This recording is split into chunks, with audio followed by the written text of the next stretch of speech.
Hello दोस्तों, good evening to all of you. मैं रविंद्र वत्स RV classes में आप सभी का बहुत बहुत स्वागत करता हूं। कैसे हो आप सब? उम्मीद करता हूं बहुत अच्छे होंगे। दोस्तों, आज का अपना जो वीडियो है वो है कंप्यूटर नॉलेज यानी कि कंप्यूटर ज्ञान के प्रीवियस ईयर क्वेश्चन से संबंधित। कंप्यूटर का ऐसा टॉपिक है दोस्तों जो आपके लगभग हर कम्पिटिटिव एग्जाम में पूछा ही पूछा जाना है, चाहे वो एसएससी का पेपर हो, चाहे वो एचएसएससी का पेपर हो, या रेलवे का एग्ज़ाम हो, या कोई स्टेट बोर्ड का एग्ज़ाम हो। ये टॉपिक 2 या 3 क्वेश्चन इसमें से पूछेगा ही पूछेगा। तो कुछ ही मेन इंपॉर्टेंट इसके अंदर सब टॉपिक हैं, वो हम डिस्कस करेंगे प्रीवियस ईयर क्वेश्चन के अकॉर्डिंग, जिसमें आपकी मेमोरी से संबंधित क्वेश्चन पूछा जाता है, इनपुट डिवाइसेस से संबंधित क्वेश्चन पूछा जाता है, आउटपुट डिवाइसेस से संबंधित क्वेश्चन पूछा जाता है, या आपकी पेरिफेरल्स होती हैं, सीपीयू होता है, या फिर जो सेंट्रल यूनिट होती है, उनसे संबंधित क्वेश्चन पूछे ही पूछे जाएंगे। तो आज डिस्कस करेंगे हम कंप्यूटर नॉलेज का part number 1 previous year question का। तो चलिए शुरू करते हैं आज की इस वीडियो को।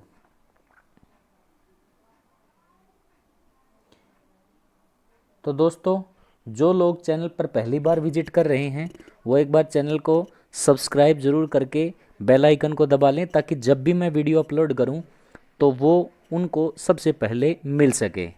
तो चलिए शुरू करते हैं आज के वीडियो।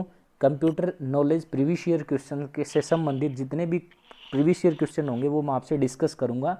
तो पहला क्वेश्चन ये रहा आपके साथ स्क्रीन के ऊपर। क्वेश्चन है, पहला कंप्यूटर बनाया गया था। ऑप्शन है आपके बिल गेट्स द्वारा, बिल क्लिंटन द्वारा, चार्ल्स बेबेज द्वारा, या मार्कोनी द्वारा। हर क्वेश्चन में 10 से 15 सेकंड में आपको दूंगा, ताकि अपना आंसर आप सोच सकें। एक कॉपी पे अपना आंसर लिखते रहें और बाद में फिर चेक करें कि आंसर एग्जैक्टली क्या आएगा। चलो, तो इसका आंसर दें कि पहला कंप्यूटर बनाया गया था। ऑप्शन आपके पास दे रखे हैं।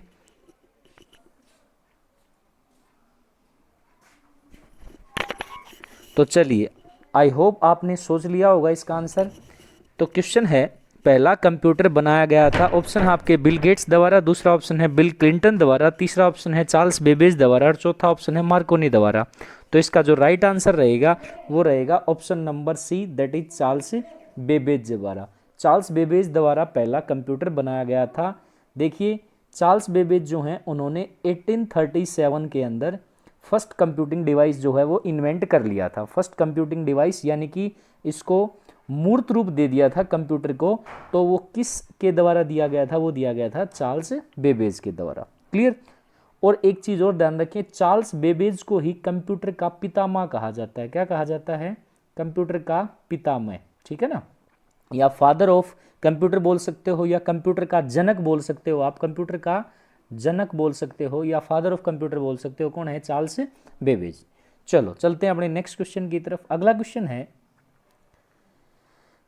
ये रहा आपके पास स्क्रीन के ऊपर। क्वेश्चन है, कंप्यूटर का जनक किसे कहा जाता है? पहले वाले क्वेश्चन में डिस्कस कर चुके हैं। फादर ऑफ कंप्यूटर को किसे कहा जाएगा, या कंप्यूटर का जनक किसे कहा जाएगा? ऑप्शन आपके Lord Wellington, second option Jack Kilby, third option Bill Gates, और फोर्थ ऑप्शन है चार्ल्स बेबेज। तो मैं बता चुका हूं पिछले क्वेश्चन में, इसका जो राइट आंसर रहेगा वो क्या रहेगा? Option number D, that is Charles Babbage. That is the father of computer, या कंप्यूटर का जनक वो किसे कहेंगे?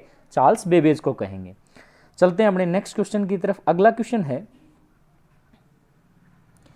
कंप्यूटर का पितामह या जनक किसे माना जाता है? फिर से वही क्वेश्चन रिपीट हो गया। ऑप्शन आपको दिए गए हैं तो आप आराम से बता सकते हैं। तो आंसर क्या आएगा? Option number B, that is Charles Babbage. The father of computer किसे बोला जाएगा? चार्ल्स बेबेज को। चलो चलते हैं अपने नेक्स्ट क्वेश्चन की तरफ। अगला क्वेश्चन दिया, इलेक्ट्रॉनिक कंप्यूटर का आविष्कार किसने किया? First electronic computer is invented by which of the followings? पहला ऑप्शन है doctor Alan M Turing, second option है कार्ल बेंज, थर्ड ऑप्शन है थॉमस एल्वा एडिशन, और डी ऑप्शन है एडवर्ड टेलर। ये आपको कुछ साइंटिस्ट दिए गए हैं, उनमें से बताना है कि फर्स्ट इलेक्ट्रॉनिक कंप्यूटर जो है वो किसके द्वारा इन्वेंट किया गया था। तो इसका जो राइट आंसर आएगा वो आएगा आपका option number A, that is doctor Alan M Turing के द्वारा फर्स्ट इलेक्ट्रॉनिक कंप्यूटर का इन्वेंशन किया गया था। और ये कब किया गया था? ये किया गया था द्वितीय विश्व युद्ध के दौरान। ब्रिटिश वैज्ञानिक थे ये, ध्यान रखें। कहाँ के वैज्ञानिक थे? ब्रिटिश यानी कि ब्रिटेन के थे। ब्रिटिश वैज्ञानिक जो है उन्होंने इसका इन्वेंशन किया था। और कब किया था? द्वितीय विश्व युद्ध के दौरान। और इन्होंने जो इन्वेंशन किया था इलेक्ट्रॉनिक डिजिटल कंप्यूटर, उसका नाम था कोलोसस। क्या नाम था? मैं लिख देता हूं, उनका नाम था कोलोसस। ये जो है एक डिजिटल कंप्यूटर, इलेक्ट्रॉनिक कंप्यूटर की बात करें, वो इन्वेंट किया था किन्होंने? डॉक्टर एलन एम ट्यूरिंग ने। और वो क्या थे? एक ब्रिटिश वैज्ञानिक थे। और कब किया था? सेकेंड वर्ल्ड वॉर, द्वितीय विश्व युद्ध के दौरान। क्लियर? चलो चलते हैं अपने नेक्स्ट क्वेश्चन की तरफ। अगला क्वेश्चन है, डिजिटल कंप्यूटर विकसित किया गया। पहला ऑप्शन रूस में, दूसरा ऑप्शन ब्रिटेन में, तीसरा ऑप्शन यूएसए में और चौथा ऑप्शन है जापान में। तो मैं बता चुका हूं पिछले क्वेश्चन में, फर्स्ट डिजिटल कंप्यूटर या इलेक्ट्रॉनिक कंप्यूटर जो है वो इन्वेंट किया था, पिछले क्वेश्चन में बता चुका हूं, एक ब्रिटिश साइंटिस्ट के द्वारा। तो यहाँ पे जो फर्स्ट डिजिटल कंप्यूटर है वो इन्वेंट कहाँ पे हुआ था? Option number B is the right answer, that is Britain में। चलो चलते हैं अपने नेक्स्ट क्वेश्चन के ऊपर। अगला क्वेश्चन है,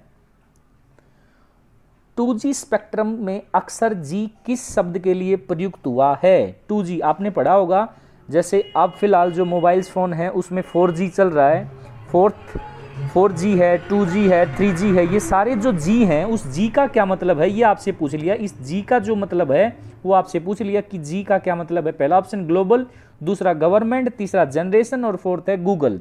तो आप बताएं कि इसका आंसर क्या आएगा? तो देखो, इस G का मतलब होता है आपका जनरेशन। तो किस ऑप्शन में है जनरेशन? ऑप्शन नंबर सी में। तो इसका राइट आंसर क्या आ जाएगा? जनरेशन। ये बोलते हैं ना 2G का मतलब सेकंड जनरेशन, 3G का मतलब थर्ड जनरेशन, 4G का मतलब फोर्थ जनरेशन। लेकिन कुछ दिनों बाद अब क्या आ जाएगा? 5G आ जाएगा, दैट इज फिफ्थ जनरेशन। और 5G जो है अब कई स्मार्टफोन कंपनी जैसी हैं जो 5G मोबाइल फ़ोन को इंडिया में लॉन्च कर रही हैं, जिसमें IQ ने अपना फ़ोन लॉन्च किया IQ3 के नाम से। अब थोड़े दिन पहले या 2-3 दिन पहले 10 तारीख को MI ने अपना फ़ोन लॉन्च किया है 5G के नाम से, Mi 10। और उसमें आपको स्नैपड्रैगन का जो प्रोसेसर है वो मिल रहा है 865। और इसी टाइप से थोड़े दिन पहले लॉन्च किया था भारत में one plus smartphone company, brand company है जो वन प्लस नाम है जिसका, उसने भी सेम प्रोसेसर के ऊपर अपना 5G फ़ोन भारत में लॉन्च किया। लेकिन टाइम लगेगा, 1 से 1.5 साल जरूर लगेगा 5G आने में। फिलहाल कौन सी जनरेशन चल रही है? 4G चल रहा है। देखा होगा ना आपने अपने मोबाइल फ़ोन में 4G जो है वो दिखाता है। तो वो G का मतलब क्या होता है? जनरेशन। क्लियर? कई बार पेपर में पूछा है G का मतलब क्या है? G for the generation. चलो चलते हैं अपने नेक्स्ट क्वेश्चन की तरफ। अगला क्वेश्चन दिया, एक पेन ड्राइव है जो आप जनरली पेन ड्राइव लैपटॉप वगैरह में यूज करते हो, वो क्या है? पहला ऑप्शन है एक स्थिर द्वितीय भंडारण एकक, सेकंड ऑप्शन है एक चुंबकीय द्वितीय भंडारण एकक, थर्ड ऑप्शन है एक हटाई जाने वाली द्वितीय भंडारण एकक, और डी ऑप्शन है उक्त में से कोई नहीं। 10 सेकंड आपके पास, एक बार अपना आंसर सोचें, फिर इसका आंसर मैं बताता हूं आपको।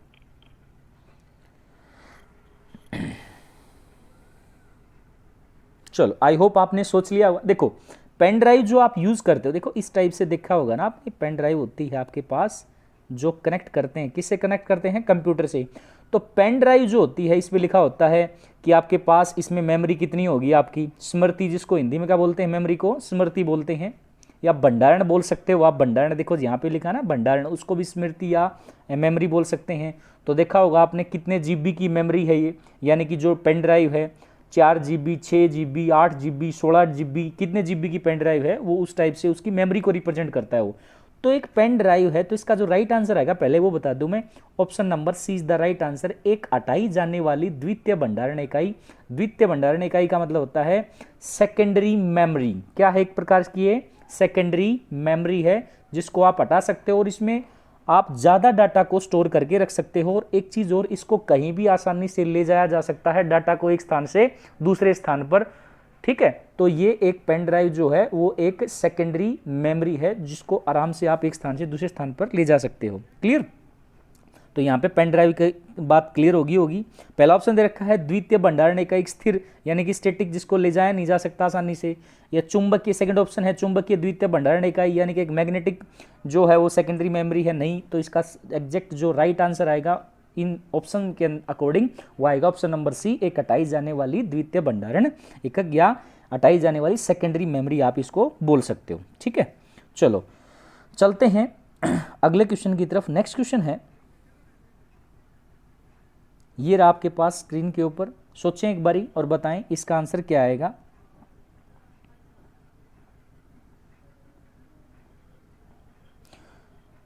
क्वेश्चन है माउस है, पहला ऑप्शन मेमोरी, दूसरा option CPU, third option input device, चौथा ऑप्शन है आउटपुट डिवाइस। देखें माउस और कीबोर्ड बड़े बड़े बेसिक से इनपुट डिवाइस हैं, आप सबको पता है। तो इसका जो राइट आंसर आएगा वो क्या आएगा, input device, C is the right answer. Mouse क्या है कि इनपुट डिवाइस है, माउस हो गया, कीबोर्ड हो गया, ये सारे के सारे क्या होते हैं आपके इनपुट डिवाइस होते हैं। और इनपुट डिवाइस का जो मेन काम होता है वो क्या होता है, सीपीयू को इन्फॉर्मेशन देना। किसको इन्फॉर्मेशन देना, सीपीयू। जैसे ऑप्शन नंबर बी में दे रखा है, सीपीयू की फुल फॉर्म क्या होती है, सीपीयू का मतलब है सेंट्रल प्रोसेसिंग यूनिट। सीपीयू का मतलब क्या है, सेंट्रल प्रोसेसिंग यूनिट को इंफॉर्मेशन देती हैं कौन, इनपुट डिवाइस, या सूचनाएं प्रदान करती हैं किसको, सीपीयू को। कौन, इनपुट डिवाइस, जैसे माउस है, कीबोर्ड है, एटसेट्रा। ठीक है, तो इस क्वेश्चन का आंसर आ जाएगा माउस क्या है, एक इनपुट डिवाइस है। तो राइट आंसर हो जाएगा ऑप्शन नंबर सी। चलो चलते हैं अपने नेक्स्ट क्वेश्चन की तरफ। अगला क्वेश्चन है, निम्न में से कौन सा आउटपुट डिवाइस नहीं है। इस टाइप के क्वेश्चन आपसे जरूर पूछेगा, बिल्कुल बेसिक से क्वेश्चन है। अगर पेपर ज्यादा मुश्किल ना बना तो इन्हीं में से पूछता है क्वेश्चन, बार बार रिपीट करेगा। तो सेकंड क्वेश्चन का आंसर बताएं, निम्न में से कौन सा आउटपुट डिवाइस नहीं है। ऑप्शन आपके पास मॉनिटर, सेकंड ऑप्शन है प्रिंटर, थर्ड ऑप्शन है माउस, फोर्थ ऑप्शन है प्लॉटर। तो 10 सेकंड है, सोचे एक बारी और बताएं जल्दी से आंसर क्या आएगा। निम्न में से कौन सा आउटपुट डिवाइस नहीं है, 3 आपके आउटपुट डिवाइस हैं, एक नहीं है। चलो देखते हैं ऑप्शन की तरफ। ऑप्शन क्या दिए, पहला मॉनिटर। मॉनिटर जो है, आप मॉनिटर क्या होता है, जो स्क्रीन होती है ना कंप्यूटर की स्क्रीन, उसको मॉनिटर बोलते हैं। तो उससे क्या होता है, आउटपुट मिलता है, यानी कि जो इन्फॉर्मेशन कंप्यूटर प्रोसेस करता है, प्रोसेस करने के बाद जो हमें दिखाई देती है उसको बोलते हैं इंफॉर्मेशन आउटपुट। तो यहाँ पे ये आउटपुट डिवाइस है, मॉनिटर क्या है, एक आउटपुट डिवाइस है। क्लियर। प्रिंटर जो है हमें हार्ड कॉपी की फॉर्म में, देखो सॉफ्ट कॉपी होती है जो कंप्यूटर स्क्रीन के ऊपर जो हमें दिखाई देती है, और हार्ड कॉपी होती है जो हमें पेजेस के ऊपर मिलती है, उसको बोलते हैं हार्ड कॉपी। तो वो डिवाइस जो है जो हार्ड कॉपी प्रोवाइड करता है उसको क्या बोलते हैं, प्रिंटर बोलते हैं। तो प्रिंटर भी आउटपुट डिवाइस हो गया। प्लॉटर जो है वो थोड़े से बड़े लेवल पे काम करता है, हार्ड कॉपी निकालता है या फिर डिजाइन तैयार करता है, वो प्लॉटर जो है वो भी क्या हो गया, एक आउटपुट डिवाइस हो गया। तो इसका राइट आंसर आ जाएगा ऑप्शन नंबर सी, यानी कि माउस जो है वो आउटपुट डिवाइस नहीं है। माउस क्या है, एक इनपुट डिवाइस है। तो 3 आउटपुट हो गए, कौन कौन, मॉनिटर, प्रिंटर और प्लॉटर, और माउस क्या हो गया आपके पास, इनपुट डिवाइस। तो आंसर आएगा, क्वेश्चन था कौन सा आउटपुट डिवाइस नहीं है, तो कौन सा नहीं है, माउस जो है आउटपुट डिवाइस नहीं है, एक इनपुट डिवाइस है। तो इसका राइट आंसर क्या आएगा, ऑप्शन नंबर सी। चलिए चलते हैं नेक्स्ट क्वेश्चन की तरफ। अपना अगला क्वेश्चन है, आजकल सबसे अधिक प्रयुक्त होने वाली इनपुट डिवाइस कौन सी है। आजकल सबसे अधिक प्रयुक्त होने वाली इनपुट डिवाइस कौन सी है। ऑप्शन आपके motherboard, second option central processing unit, third option keyboard और फोर्थ ऑप्शन है सेमीकंडक्टर। 10 सेकंड है, सोचे एक बार इसका आंसर, फिर बताता हूं मैं आपको।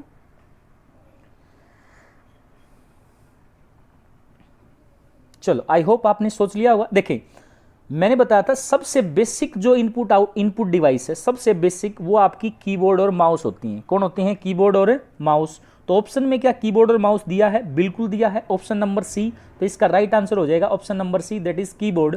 तो ध्यान रखें कीबोर्ड और माउस सबसे बेसिक इनपुट डिवाइस होते हैं किसी भी कंप्यूटर सिस्टम में। तो आंसर आएगा इसका कीबोर्ड। क्लियर। चलते हैं नेक्स्ट क्वेश्चन की तरफ। अगला क्वेश्चन दिया, साधारण शब्दों में नेटवर्कों का नेटवर्क कहलाता है। साधारण शब्दों में अगर बात करें, नेटवर्कों का नेटवर्क कहलाता है। ऑप्शन है एक्स्ट्रानेट, सेकंड है इंट्रानेट, थर्ड है वेबनेट और फोर्थ है इंटरनेट। 10 सेकंड है, सोचे फिर इसका आंसर मैं बताता हूं आपको।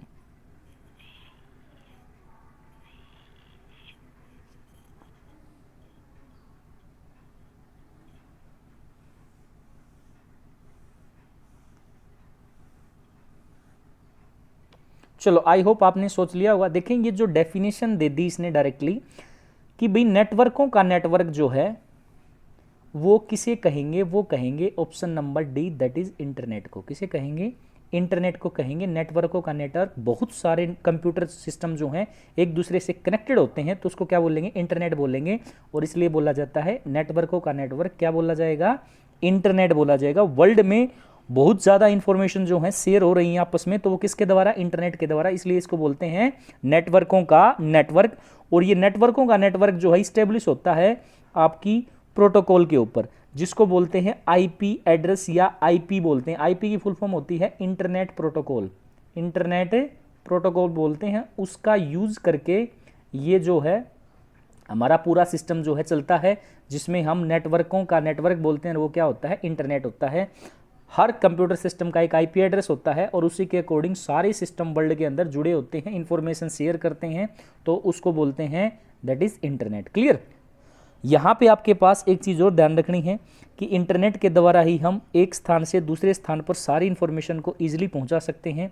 और वो किसका यूज़ करके, आईपी बताया मैंने, आईपी की फुल फॉर्म होती है इंटरनेट प्रोटोकॉल। और कोई पूछ ले प्रोटोकॉल क्या होता है, प्रोटोकॉल सिंपल सी बात है, कंप्यूटर लैंग्वेज में अगर मैं बात करूँ तो ये होता है सेट ऑफ रूल्स, यानी कि एक नियमों का समूह है या सेट है नियमों का, जिसमें हम आपस में कन्वर्सेशन करते हैं, कंप्यूटर जो है आपस में कन्वर्सेशन करते हैं, उसको बोलते हैं इंटरनेट प्रोटोकॉल। क्लियर। चलो चलते हैं अपने नेक्स्ट क्वेश्चन की तरफ। अगला क्वेश्चन है, इंटरनेट क्या है। ऑप्शन है, पहला ऑप्शन समुद्र में मछली पकड़ने का जाल, बिल्कुल इलॉजिकल ऑप्शन हो गया तो देखते ही काट देंगे। सेकंड ऑप्शन है बास्केटबॉल की अंतरराष्ट्रीय प्रतिस्पर्धाओं का नाम, सेकंड ऑप्शन भी बिल्कुल इलॉजिकल है, देखते ही काट देंगे। थर्ड ऑप्शन है रेल लाइनों में रेल के डिब्बों के स्थान का हिसाब रखने वाला, बिल्कुल इलॉजिकल है, काट देंगे। तो एक ही ऑप्शन बचा, क्या है, कंप्यूटर पर आधारित अंतरराष्ट्रीय सूचनाओं का तंत्र है एक प्रकार से, जिसमें सारे कंप्यूटर आपस में इंफॉर्मेशन शेयर करते हैं। तो ये वर्ल्डली यानी कि वर्ल्ड वाइड होता है, तो इसको बोलते हैं इंटरनेट। या इंटरनेट की प्रॉपर डेफिनेशन मैंने क्या दी, नेटवर्कों का नेटवर्क किसे कहेंगे, इंटरनेट को कहेंगे। क्लियर। तो इसका जो राइट आंसर हो जाएगा ऑप्शन नंबर डी, कंप्यूटर पर आधारित अंतरराष्ट्रीय सूचनाओं का तंत्र। चलते हैं अपने नेक्स्ट क्वेश्चन की तरफ। अगला क्वेश्चन है, प्रथम पृष्ठ जो सामान्यतः आप वेबसाइट पर देखते हैं वह होता है, पहला ऑप्शन गृह पृष्ठ, सेकंड मुख्य पृष्ठ, थर्ड प्रथम पृष्ठ, डी है पताका पृष्ठ। तो देखिए दो चीजें होती हैं, एक तो आपके पास जब सबसे पहले आप वेबसाइट को खोलते हो तो उसको बोलते हैं होम पेज, क्या बोलते हैं, होम पेज। और हिंदी में इसको बोलते हैं गृह पृष्ठ, क्या बोलते हैं, गृह पृष्ठ। देखा होगा ना आपने, होम पेज बोलते हैं। क्लियर। सबसे पहले किसी भी वेबसाइट के ऊपर कौन सा पेज होता है, होम पेज होता है। अगर आप यूट्यूब चलाते हो तो आपने देखा होगा किसी चैनल के ऊपर जाओगे तो होम लिखा मिलता है, तो उसका मतलब क्या होता है, होम पेज, यानी कि जो स्टार्टिंग का जो पेज होता है उसको बोलते हैं होम पेज। क्लियर। तो प्रथम पृष्ठ जो होता है सामान्यतः वेबसाइट देखते हैं तो वह कौन सा होता है, option number A, that is गृह पृष्ठ या होम पेज जो है उसे बोला जाएगा। क्लियर। चलते हैं अपने नेक्स्ट क्वेश्चन की तरफ। अगला क्वेश्चन है, ये आपके पास स्क्रीन के ऊपर, भारत ने सुपर कंप्यूटर परम का निर्माण किया, पहला ऑप्शन चेन्नई में, दूसरा बेंगलोर में, तीसरा दिल्ली में, चौथा पुणे में। 10 सेकंड है, जल्दी से सोचें फिर मैं बताता हूं।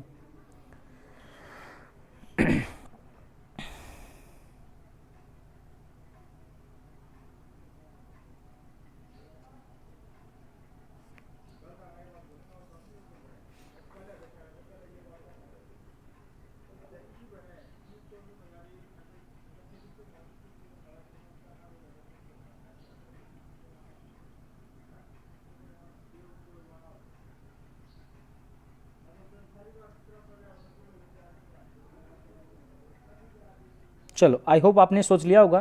तो इसका जो राइट आंसर आएगा वो आएगा option number D, that is Pune में। भारत में सुपर कंप्यूटर परम का निर्माण कहाँ किया गया, पुणे में किया गया। और किसके द्वारा किया गया, एक सीडेक नाम की कंपनी के द्वारा, सीडेक लिख सकते हो, सीडेक नाम की कंपनी। सीडेक की फुल फॉर्म है centre for development of advanced computing, centre for development of advanced computing जो है उसके द्वारा परम नामक सुपर कंप्यूटरों की एक सीरीज को लॉन्च किया गया या उसका डेवलपमेंट किया गया। तो वो कहाँ पे स्थित है, वो है पुणे के अंदर। तो आंसर, इसका जो राइट आंसर आएगा वो क्या आएगा, पुणे आएगा। चलो चलते हैं अपने नेक्स्ट क्वेश्चन की तरफ। अगला क्वेश्चन है, भारत के सर्वप्रथम स्वदेशी विकसित कंप्यूटर का नाम क्या है। मैं पहले वाले क्वेश्चन में बता चुका हूं, भारत में जो सबसे पहला स्वदेशी विकसित कंप्यूटर था उसका जो नाम है वो क्या है आपके पास, उसका जो नाम है प्रथम स्वदेशी विकसित कंप्यूटर का वो है परम, that is option number D. ये जो है सबसे पहले भारत द्वारा विकसित सुपर कंप्यूटर था, विकसित कंप्यूटर था। ठीक है, तो उसका नाम क्या है, परम। किसके द्वारा बनाया गया, मैं बता चुका हूँ, सीडेक नाम की कंपनी के द्वारा। और कहाँ पे, पुणे के अंदर। कहाँ पे है सीडेक नामक कंपनी जो है, जो सुपर कंप्यूटर जो है परम का निर्माण किया गया था वो कहाँ है, दैट इज पुणे के अंदर। क्लियर। सीडेक मतलब मैं बता चुका हूँ, सीडेक की full form centre for development of advanced computing. Clear, ये इसकी फुल फॉर्म है। तो इस श्रृंखला का निर्माण किया गया था सीडेक नामक कंपनी के द्वारा। चलो, या विकसित किए गए थे कंप्यूटर, ये बोल सकते हैं हम। नेक्स्ट क्वेश्चन है, भारतीय सुपर कंप्यूटर का जनक कौन कहलाता है। ऑप्शन है रघुनाथ माशेलकर, सेकंड है विजय भाटकर, थर्ड ऑप्शन है जयंत नरलीकर और डी ऑप्शन है नंदन नीलेकणी। 10 सेकंड है, सोचें एक बारी फिर बताते हैं इसका आंसर क्या आएगा।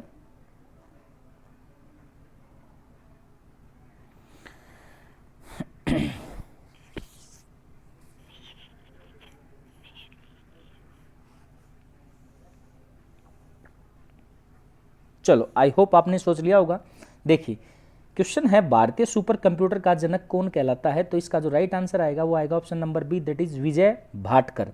विजय भाटकर को भारतीय सुपर कंप्यूटर का जनक भी माना जाता है। भारत के जो प्रथम सुपर कंप्यूटर बनाया था भारत ने, उसका जनक भी किसे कहा जाएगा, विजय भाटकर को बोला जाता है। देखिए 1991 के अंदर भारत के पहले सुपर कंप्यूटर की बात करें वो कौन सा था, वो था आपका परम 8000। ये कोडिंग है 8000। परम 8000 जो है उसके डेवलपमेंट में महत्वपूर्ण भूमिका निभाई थी। किसने निभाई थी, वो विजय भाटकर ने। तो ध्यान रखें भारतीय सुपर कंप्यूटर का जनक भी इसलिए इसे किसे कहा जाता है, विजय भाटकर को कहा जाता है। परम 8000 जो कंप्यूटर उसके डेवलपमेंट में 1991 के अंदर महत्वपूर्ण भूमिका निभाने के कारण उसे भारतीय सुपर कंप्यूटर का जनक भी कहा जाता है। क्लियर। चलो चलते हैं अपने नेक्स्ट क्वेश्चन की तरफ। तो इस क्वेश्चन का जो राइट आंसर हो जाएगा option number B, that is Vijay Bhatkar. चलते हैं अपने नेक्स्ट क्वेश्चन की तरफ। अगला क्वेश्चन है, निम्नलिखित में से कौन सबसे बड़ा, सबसे तेज और सबसे महंगा कंप्यूटर है। पहला option personal, second super computer, third है लैपटॉप और चौथा है नोटबुक। जल्दी से सोचें अपना आंसर, फिर मैं बताता हूं।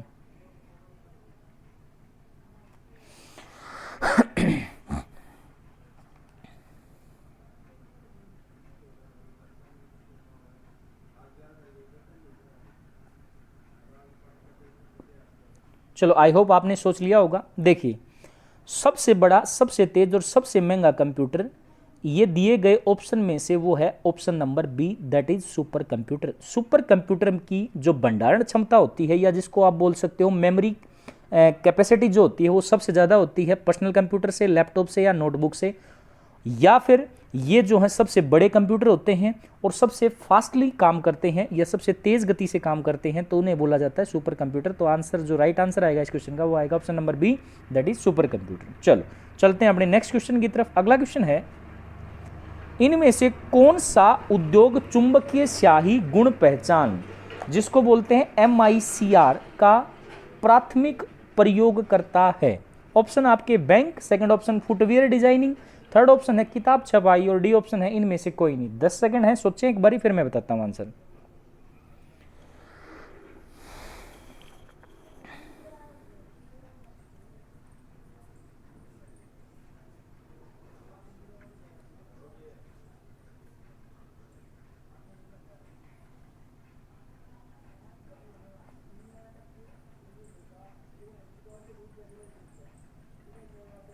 चलो आई होप आपने सोच लिया होगा। देखें कई बार पेपर में पूछा गया है, कई बार तो डायरेक्टली इसकी फुल फॉर्म पूछ ली जाती है। MICR की जो फुल फॉर्म है वो क्या है, तो मैं आपको बता देता हूं यहीं पे कि आपके पास अगर डायरेक्टली पूछ ले कि MICR की फुल फॉर्म क्या है, तो MICR की फुल फॉर्म जो है वो है मैग्नेटिक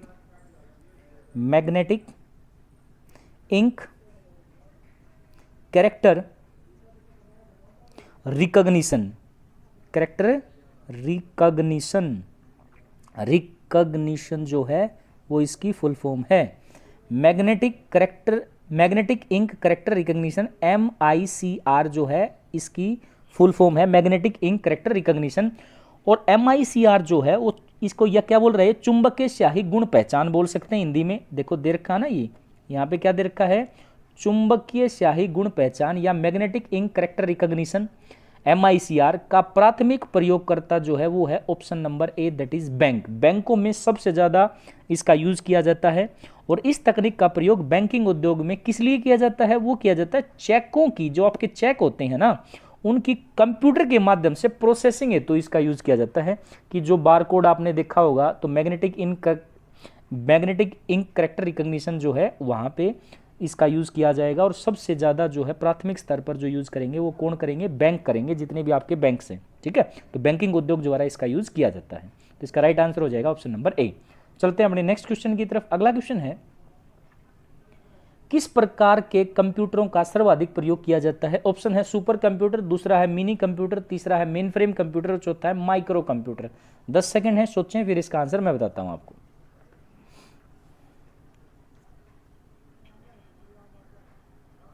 आई होप आपने सोच लिया होगा।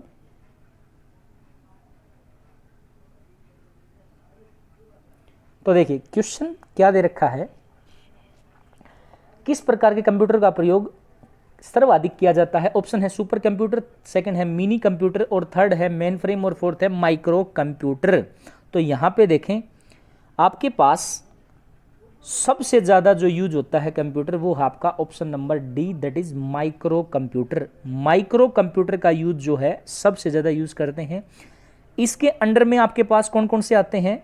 अगर इसकी बात करें माइक्रो कंप्यूटर की, तो सबसे पहले जो डेस्कटॉप कंप्यूटर है वो भी किसे बोला जाता है? माइक्रो कंप्यूटर को ही बोला जाता है डेस्कटॉप कंप्यूटर। या लैपटॉप जो है वो भी क्या होते हैं? माइक्रो कंप्यूटर ही होते हैं, ठीक है ना। या नोटबुक जो होती हैं वो भी माइक्रो कंप्यूटर होते हैं। टैबलेट कंप्यूटर की बात करें, स्मार्टफोन्स की बात करें, या पीडीए आपने सुना होगा, पीडीए। अब कई बार पीडीए की फुल फॉर्म पूछ ली जाती है कंप्यूटर टर्मिनोलॉजी में। जब भी पेपर में कंप्यूटर से रिलेटेड क्वेश्चन आएगा तो ध्यान रखें एक फुल फॉर्म जरूर पूछेगा आपसे। तो पीडीए का मतलब होता है personal digital assistant. Personal digital assistant जो है वो इसकी फुल फॉर्म होगी। तो माइक्रो कंप्यूटर जो है सर्वाधिक यूज होने वाला डिवाइस है। तो किस प्रकार के कंप्यूटर का सर्वाधिक प्रयोग किया जाता है? तो आंसर क्या आएगा?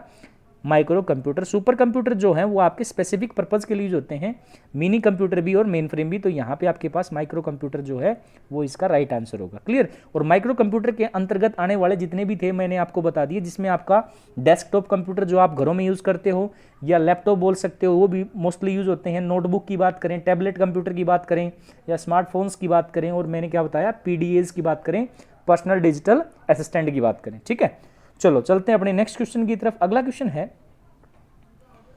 इंटरनेट पर www का अर्थ क्या है? बहुत बार पेपर में पूछा गया, तो इसका आंसर बताएं www का मतलब क्या है।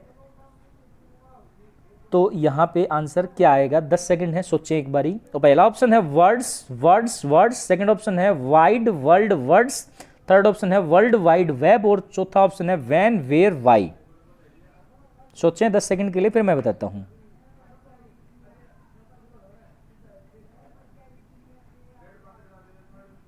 चलो, आई होप आपने सोच लिया होगा। देखो बहुत बार पेपर में पूछा गया है तो इसका आंसर आना चाहिए आपको। www जो आप वेबसाइट पे जाके लिखते हो www.nic.in, इस टाइप से जो भी लिखते हो, तो उसमें जो 3 W होते हैं, फर्स्ट 3 W वो किसको रिप्रेजेंट करते हैं? वर्ल्ड वाइड वेब को रिप्रेजेंट करते हैं। तो इसका जो राइट आंसर आएगा वो आएगा option number C, that is W। पहले W का मतलब वर्ल्ड, दूसरे W का मतलब वाइड, और तीसरे W का मतलब वेब। वर्ल्ड वाइड वेब जो है वो इसका विस्तृत रूप होगा, या इसका एक्रोनेम बोल सकते हो, इसकी फुल फॉर्म बोल सकते हो आप। अब ये www किसने इन्वेंट किया था? इसके प्रवर्तक कौन थे? वो थे ब्रिटिश कंप्यूटर वैज्ञानिक, जिनका नाम मैं लिख रहा हूं। वो नाम है टिम बर्नर्स ली। क्या नाम है?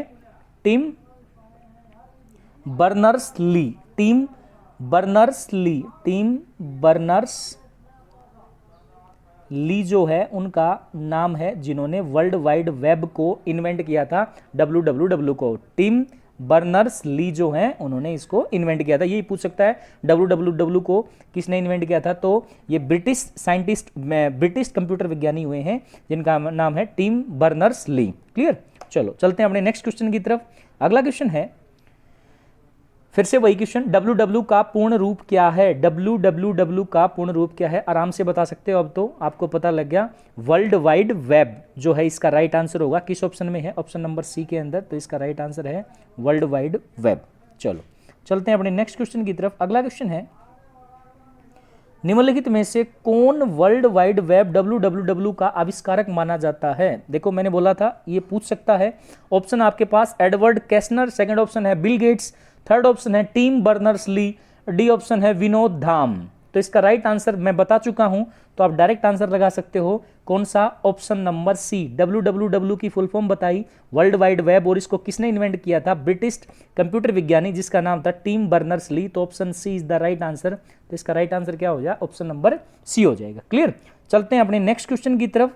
अगला क्वेश्चन है, ब्लूटूथ तकनीक अनुमति देती है? ऑप्शन नंबर 1 केवल मोबाइल फोन पर संकेत संचारण, सेकंड ऑप्शन है लैंडलाइन फोन से मोबाइल फोन के लिए संप्रेषण, सी ऑप्शन है उपग्रह से टेलीविजन संप्रेषण, और डी ऑप्शन है उपकरणों के बीच वायरलेस संचारण। जो बेस्ट ऑप्शन है वो चूज करेंगे। 10 सेकंड है, एक बारी बताएं जो आप मोबाइल फोन में ब्लूटूथ का यूज करते हो उसके बारे में पूछा है कि वो जो तकनीक है वो अनुमति देती है दिए गए ऑप्शन में से। 10 सेकंड है, सोचे एक बारी, फिर मैं बताता हूं।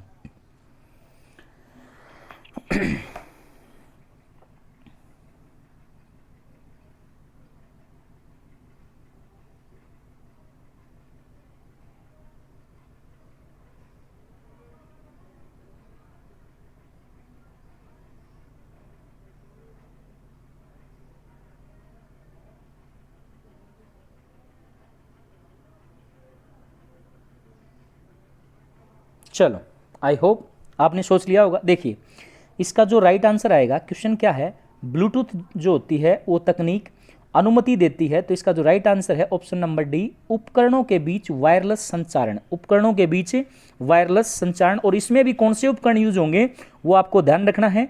जो उपकरण यूज होंगे उनमें आपके पास कौन कौन आते हैं, तो मोबाइल फोन, ध्यान रखें, पहला कौन है, मोबाइल फोन, दूसरा लैपटॉप्स, ठीक है ना, तीसरा आपके जितने भी प्रिंटर्स होंगे या डिजिटल कैमरा होगा, ये सारे उपकरण जो हैं वो किसके लिए किसका यूज करेंगे, ब्लूटूथ का यूज कर सकते हैं। तो उपकरणों के बीच और वायरलेसली, बिना किसी वायर के, इसकी कुछ परिधि होती है उसके अंदर ही, अगर दूर जाओगे ब्लूटूथ से तो वो कनेक्ट नहीं होगा। तो ब्लूटूथ का यूज जो है कुछ मीटर की डिस्टेंस के अकॉर्डिंग आप आराम से इसका यूज कर सकते हो।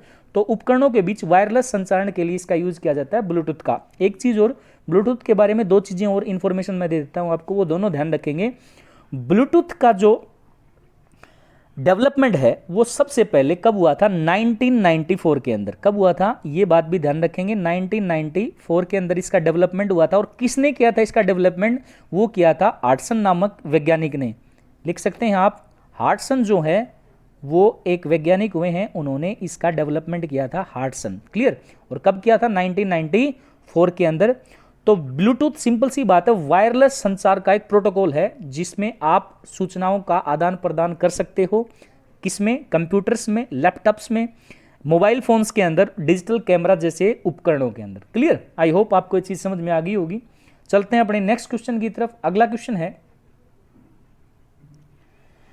जंक ईमेल खालिस्तान भी कहते हैं, जंक ईमेल को खालिस्तान भी कहते हैं। जंक ईमेल जो होते हैं, पहला ऑप्शन है स्पूफ, दूसरा ऑप्शन स्पूल, तीसरा ऑप्शन स्नीफर स्क्रिप्ट और चौथा ऑप्शन है स्पैम। 10 सेकंड है, सोचे एक बारी, फिर इसका आंसर मैं बताता हूं आपको।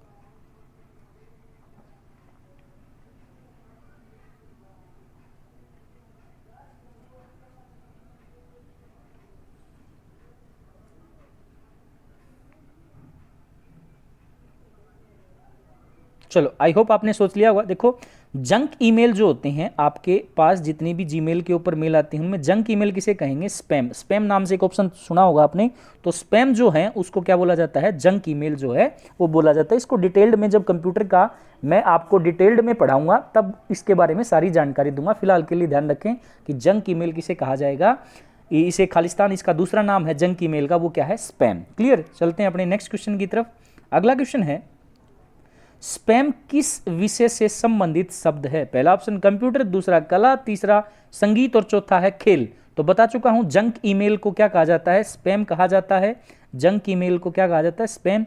और यहां पे आपके पास ये स्पैम होते क्या है, वैसे स्पैम जो है एक अवांछित ईमेल होते हैं जो काफी समय में, काफी संख्या में भेजा जाता है बिना मांगे और बिना बुलाए। ये बात ध्यान रखें। स्पैम के बारे में मैं थोड़ी सी इंफॉर्मेशन यही दे देता हूं आपको।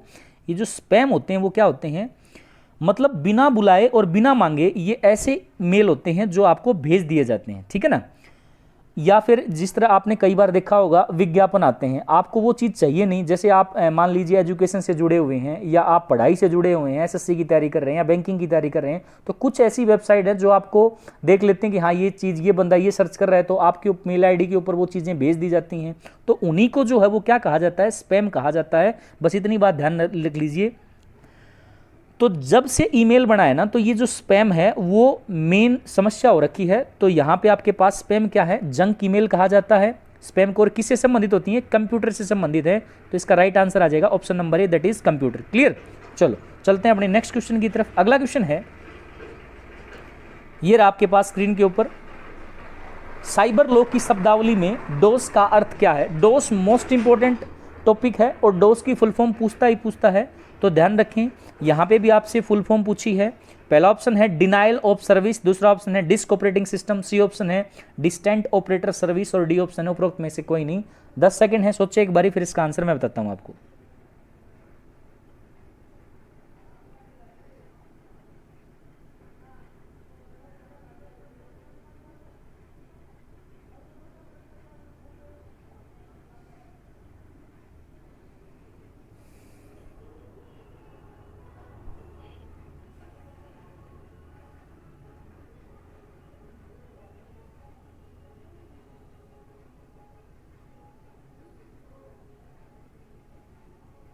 देखो अगर जनरली बात करें डोस की, तो यहाँ पे डोस की जो फुल फॉर्म बनती है वो क्या बनेगी, that is option number B, disk operating system. और इसके आगे एमएस लगा देता है, एमएस डोस, तो यहाँ पे एमएस डोस की फुल फॉर्म बनती है Microsoft disc operating system. Clear. चलते हैं अपने नेक्स्ट क्वेश्चन की तरफ। अगला क्वेश्चन है, याहू गूगल एवं MSN है। पहला ऑप्शन इंटरनेट साइट, दूसरा कंप्यूटर ब्रांड, थर्ड ऑप्शन है स्विट्जरलैंड में बनने वाली घड़ियां, और डी ऑप्शन है शनि ग्रह के छल्ले। तो 10 सेकंड है, सोचिए एक बार इसके बारे में। चलो आई होप आपने सोच लिया होगा। देखो याहू, गूगल और MSN ये सारी की सारी जो हैं वो क्या है आपके पास, इंटरनेट साइट्स हैं। क्या है, इंटरनेट साइट। तो इसका जो राइट आंसर हो जाएगा वो क्या हो जाएगा, option number A, that is internet site. चलते हैं अपने नेक्स्ट क्वेश्चन की तरफ। अगला क्वेश्चन है, कंप्यूटर वायरस होता है। पहला ऑप्शन फुफून, दूसरा बैक्टीरिया, तीसरा IC7344 और डी ऑप्शन है सॉफ्टवेयर प्रोग्राम। 10 सेकंड है, सोचिए एक बारी, फिर इसका आंसर मैं बताता हूं आपको।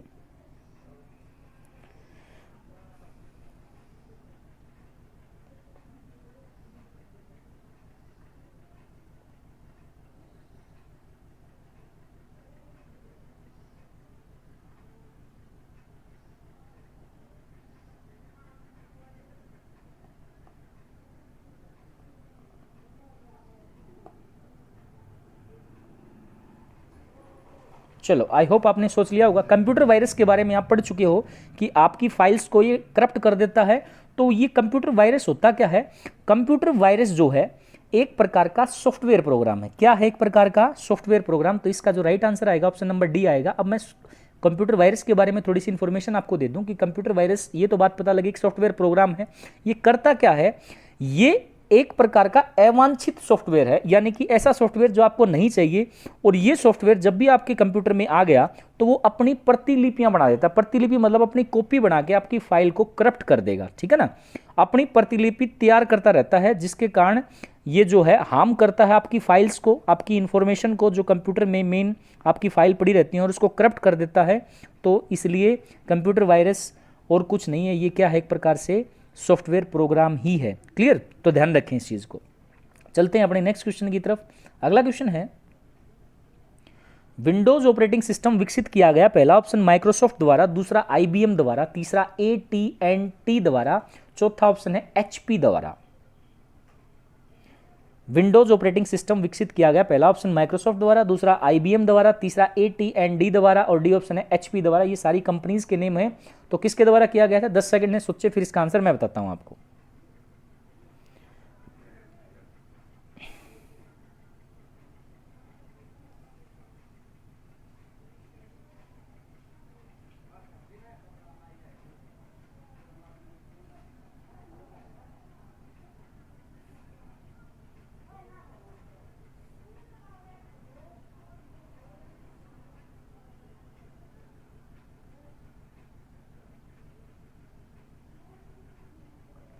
आई होप आपने सोच लिया होगा। देखें, विंडोज ऑपरेटिंग सिस्टम जो है वो किसके द्वारा किया गया है तैयार, वो माइक्रोसॉफ्ट के द्वारा तैयार किया। किसके द्वारा, माइक्रोसॉफ्ट। आपने देखा होगा कंप्यूटर जब ऑन करते हो तो माइक्रोसॉफ्ट विंडोज ऑपरेटिंग सिस्टम लिखा मिलता है।